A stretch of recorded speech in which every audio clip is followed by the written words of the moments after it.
would like to make an opening statement about the nominee or about anything. The weather. Yes. It's cold. Those are not unrelated.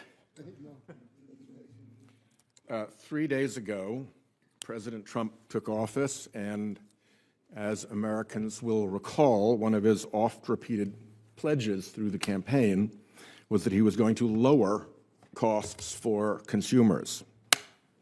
Yet, on the first night of his second term in office, he signed a raft of anti-environmental executive orders that, if implemented, will lead to higher prices for consumers. And by the way, worse economic headwinds for our American economy. Let's do a quick review. He directed EPA to revisit rules that limit pollution from cars, trucks, and power plants. If the Trump EPA rescinds these rules, consumers will pay thousands of dollars more for gasoline, hundreds of dollars a year more for their electric bill, and that is money out of the pocket of almost every American, transferred into the pocket of the oil and gas industry that funded Trump's campaign. He ordered a halt to offshore and onshore wind projects. Wind energy is key to reducing pollution and achieving affordable, stable energy prices. Less wind energy means more electricity demand met by combusting expensive and dirty fossil fuels, not to mention ceding our global competitive position in that industry to other countries.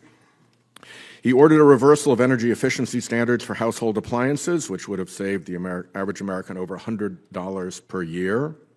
He ordered a dramatic reduction in the social cost of carbon, the metric used to estimate the harms to public health, to agriculture, and to the economy of each ton of carbon pollution emitted.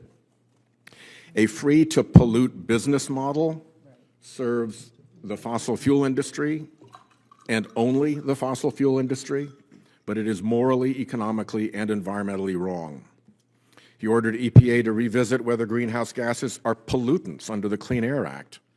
Reverse that finding, and there's no way for EPA to reduce the pollution driving climateflation in insurance and groceries, rising sea levels, and threatened homes along our coastlines, and, of course, the wildfires we are seeing in Los Angeles and the flooding that we saw in North Carolina. And all of this poses a systemic risk to our economy. The Trump agenda, after receiving immense funding from fossil fuel, is to break down climate change protections so that his big oil donors can sell more oil and gas and pollute for free. Which brings us to Lee Zeldin. The question becomes, is this gentleman capable of standing against that big oil political juggernaut? Sadly, all signs point to no. His consulting for Trump-affiliated organizations and his op-ed spouting big oil-approved talking points do not inspire confidence.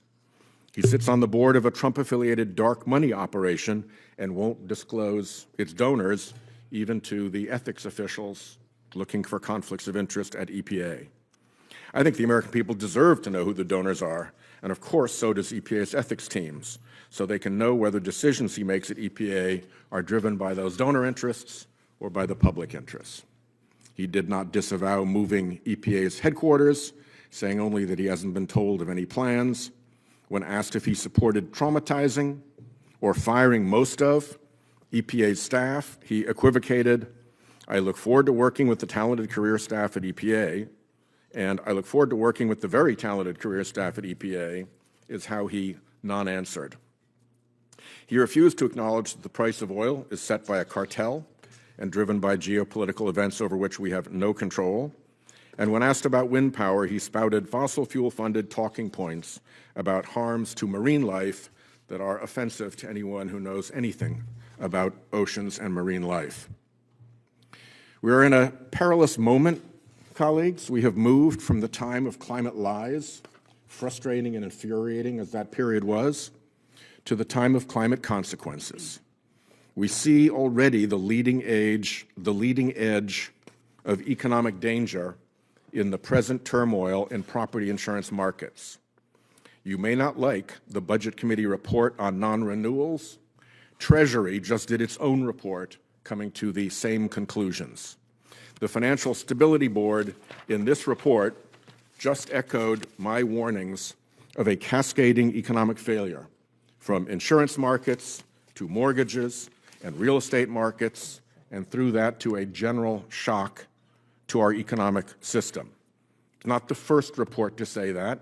Under Trump, a Commodities Futures Trading Commission report found, and I'm quoting it, climate change poses a major risk to the stability of the U.S. financial system, and, excuse me, climate change could pose systemic risks to the U.S. financial system. If colleagues don't know what systemic risks are, have someone look it up. It's a frightening phrase. The Economist magazine, not exactly a Green New Deal publication, put this warning on its cover: the next housing disaster, that climate change is going to shake the foundations of the world's largest asset class. And guess what? Mother Nature doesn't care about politics. As Pope Francis said, slap her, and she will slap you back. Insurance is already feeling her slap.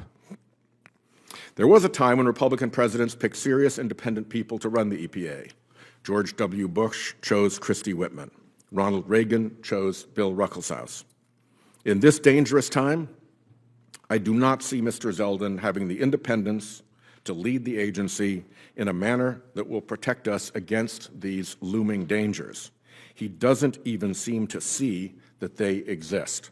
For that reason, I will vote no and urge a no vote. Thank you, Senator Whitehouse. We are waiting for one more member on our side, so I will commence with my opening statement, and you can imagine it is in stark disagreement with my ranking member, but I don't think this bodes for the future of our bipartisanship here before the committee. I want to thank you again for the generous gift. I did not bring my new gavel because I was afraid it would happen. You remember that gavel they had in the House and the speaker hit it and the head flew off? Yeah, I didn't want to damage it, so I didn't bring it with me. It's a West Virginia gavel. Well, tough. Then it will stay. This is true. I should have had more confidence. So anyway, last week we heard from Congressman Zeldin on his plans for the agency and his views of the EPA's role in protecting public health and the environment, and how the agency's actions intersect with our economy. Congressman Zeldin, I think, was an excellent witness. He described his intent to take a collaborative approach, both as administrator, demonstrated also through his work with Congress, and this committee and all of its members to address the pressing issues of environmental needs that our nation faces in this moment. In particular, I deeply appreciated Congressman Zeldin's efforts to meet with all members of the committee prior to his hearing, and his commitment to work with all of us to address the issues we have raised that impact our constituents, states, and our country. If he said it once, he said it probably a dozen times, that transparency is going to be one of the hallmarks of his service. I believe he is well qualified for the position of administrator and will be an excellent addition to the President's cabinet. His past experience as the congressman representing New York's 1st Congressional District gives him a unique understanding of how Congress makes laws, oversees the executive branch, and what is expected when it gives a mandate to federal agencies. As a representative from a northeastern state and a district with a diverse set of political views, he understands what it means to build consensus to achieve durable results. He also has necessary experience and integrity as a veteran of the war on terrorism, a lieutenant colonel in the Army Reserve, an attorney and a former congressman, to implement the President's agenda at the agency pursuant to congressionally provided authority.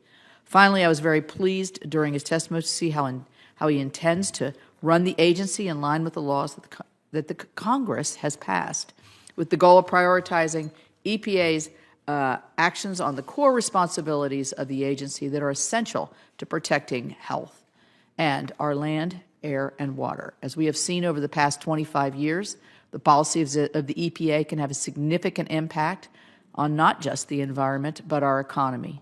The EPA should support policies and set rules that improve the environment while allowing innovators to grow the economy and protecting the pocketbook of American families. I believe that's a win-win. Unfortunately, too often the EPA has strayed from its mission Instead, smothered small businesses and communities, I can speak from experience, my state of West Virginia, with red tape and forced higher costs on our constituents, a lose-lose. My home state of West Virginia, as I stated, has felt the negative impacts of EPA's regulatory overreach in years, devastating portions of our state's economy and putting my constituents out of work. Congressman Zeldin has shown that he understands the importance of striking the right balance to improve the lives of Americans across the country and to protect the environment while also uplifting communities and cities across the nation. I urge our colleagues to support Congressman Zeldin's nomination so we can get the EPA back to the basics of improving the air we breathe, the water we drink, and the land that we use. So I see my chair over there is still empty. I'll say disappointedly so from my angle. So does anybody have any other comments? So we will just hold here. Pause for a moment. We'll pause for a moment. Thanks. Just to be clear, the chair has invited further comments if you want to make them, but also we'll be sticking around after the vote. So if the vote suddenly starts up and you have to vote, but you also want to make a statement and you want to do it in person here in the committee, you will be afforded that. For those who came after we'd agreed to that. I think we should tell.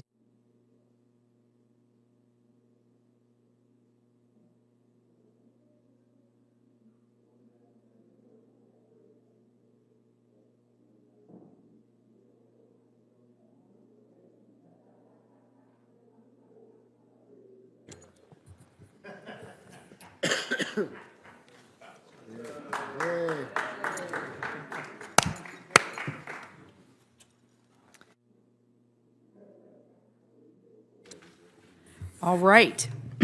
At this time, I will ask senators to hold their remarks, and I will now call up the presidential nomination number 11-23, Lee M. Zeldin of New York, to be administrator of the Environmental Protection Agency. I move to approve and report the nomination favorably. Is there a second?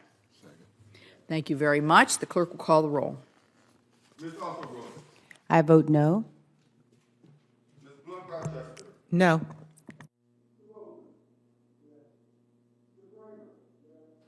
Mr. Curtis. Yes. Mr. Graham. Aye. Mr. Kelly. Aye. Ms. Lummis. Aye. Mr. Markey.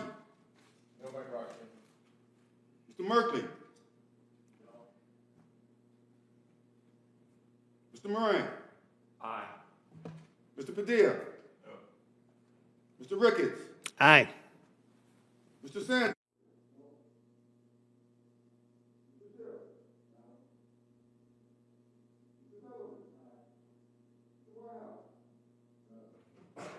Mr. Wicker. Aye. Madam Chairman. Aye. The clerk will report the yeas and nays.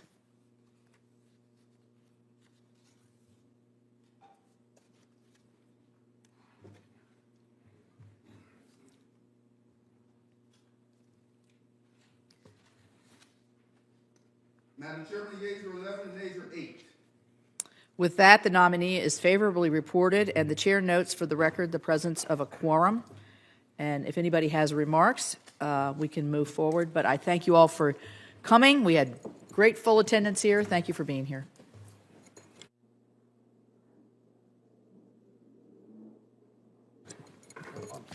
If there are no, does anybody have any remarks they'd like to make? If there are no remarks, I would call this business meeting now adjourned.